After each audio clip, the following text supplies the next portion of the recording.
For ISRO that has reached massive milestones, it is another one small step as it is going to launch the third variant of SSLV, Small Satellite Launch Vehicles. In fact, behind us you could see all the rockets that has been launched successfully by ISRO. We have the pslv, we have the GSLV Mark III and the LV-M3 HRLV, which means Human Rated Launch Vehicle with the module over there. But right now what ISRO is concentrating is about launching Small Satellite Launch Vehicle, which is actually the need of the hour, because as technology is improving, everything, be it the sensor, the satellite, the size of it and the weight of it is decreasing. So we have something called as nano satellites and micro satellite, and this is a kind of like an area where ISRO wants to penetrate, and that's the reason ISRO has created a three-stage solid state rocket, and that is called the Small Satellite Launch Vehicle. In fact, you see that like these are like small boosters, and they have one of the stages over here. We can simply say that the SSLV is like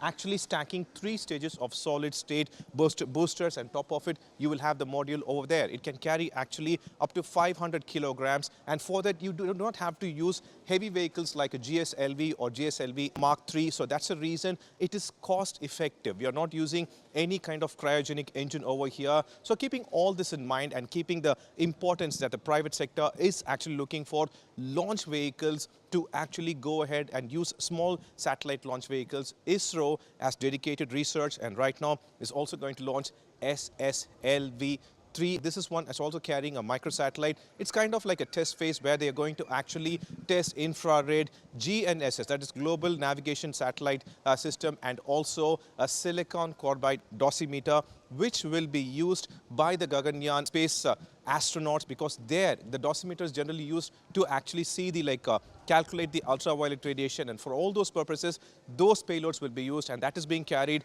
on the SSLV-3. And that's the SSLV behind us that has been launched. This is another small step for ISRO, considering ISRO has already launched HRLV, LV-M3, GSLV and PSLV. But this particular rocket is very significant because with actual technology increasing overseas, that fireball, that is the SSLV. With the technology increasing, what's happening is that the size of the satellite, the size of the sensors and everything is getting reduced. So you don't need an actual large satellite rocket for this. That is not cost effective. That is the reason ISRO has designed SSLV.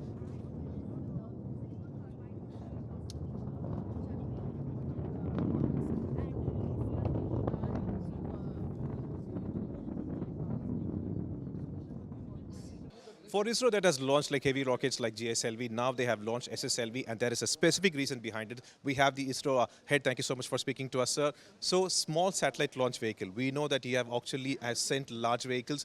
Why this one?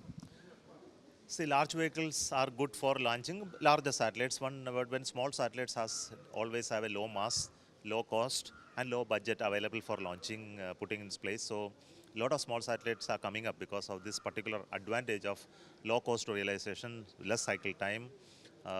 Then launch cost has to be correspondingly lower. Traditionally, bigger rockets give launch opportunity at cost something like $10,000 to $5,000 per kilogram. You can give at a lower cost. It will be a big advantage for developers of small satellites to come forward. So, looking at the changing scenario in the market of building satellites, which are much different than the earlier.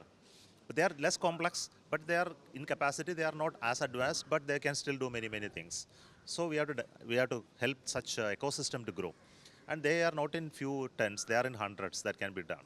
So this is a good ecosystem for small launchers to develop and launch. Second aspect is it has to be done very fast. So you place an order and place a launch. Typically takes 1 year.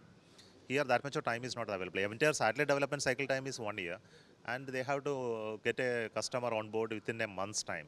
And satellite launches have to take place in very short time, like weeks. So the architecture of the rocket is different to support all of this. ISRO has always been a responsible big brother. So with this SSLV, ISRO is also allowing private parties to enter. You also have spoken about technology demonstration, transfer and such. So like, what is the future plans with this SSLV, sir? Yeah, exactly what you said is the technology transfer. So we are already preparing for the technology transfer documentation, the process of transfer technology, procurement hand holding, enabling them to buy from a reputed and reliable manufacturers of parts then integration and testing processes, the quality process of ISRO that must be learned. Then there are review process that have to be learned, mission design process. There is a lot of soft skills they have to learn in addition to manufacturing. So all of that will happen. So about the SSLV launch and the idea behind it. We had, if you look at the small satellite industries, especially the satellite industries, the satellites have become very small. And there is a demand for launching small satellites. If you look at the trend which is projected, in next 4 or 5 years, around 6,000 satellites have to be launched. You already know that Starlink has already launched so many small satellites and already it is occupying the space. So there is a tremendous requirement of small satellite. Keeping that in mind and also importing that we also need to have small satellite. We are gone ahead with the development of small satellite launch vehicle, and the consideration which was given at it should be a low-cost vehicle, quick turnaround time, and it should be an industry-friendly vehicle. So that was the design drivers which we have achieved with the development flights. We have done 3 development flights, and all these aspects we were able to prove in these development flights. Compared to the normal PSLV and SSLV, what is the actual time frame that is required for building one, and what is the percentage of cost that would be different? If you look at the operations at SHAR or Sriharikota, once you comes to the launch pad, in 15 days time we will be able to prepare the subsystem, whereas the other launch vehicles will take much more time. And once the subsystems are prepared, we are able to do the launch pad stacking in 24 hours. In fact, for D2 we took 36 hours, but this time in D3 we have demonstrated that we were able to do it in 24 hours, and the systems could be made ready and it could be checked, and in the next 2 days we will be able to launch. So in 48 hours we will be able to have the launch possible. That's the way, the basically difference between the other operational launch vehicle like PSLV and Mark 3 and SSLV. The cost-wise also, we are using many of the systems which are indigenously available, and the design also, we have seen that it is an industry-friendly design, and some of the systems which we are using commercially off the table items, COTS items. So that way the cost has been tremendously brought down. I can say a ballpark figure, it is almost 1/5 of the cost of PSLV. And so, just like you mentioned, Starlink seems to be one of the major players occupying that space, and their USP is relaunch vehicle. So this one compared to that, how is it SSLV going to fare, and why do you think the private players would opt for an SSLV? Precisely, this is a launch on demand vehicle. So what you look at it, once they have the entire carpet of the small satellite laid on the space, there would be a requirement that they need to be replaced if there is an issue with the satellite. That's the place, that's the role which SSLV is going to play.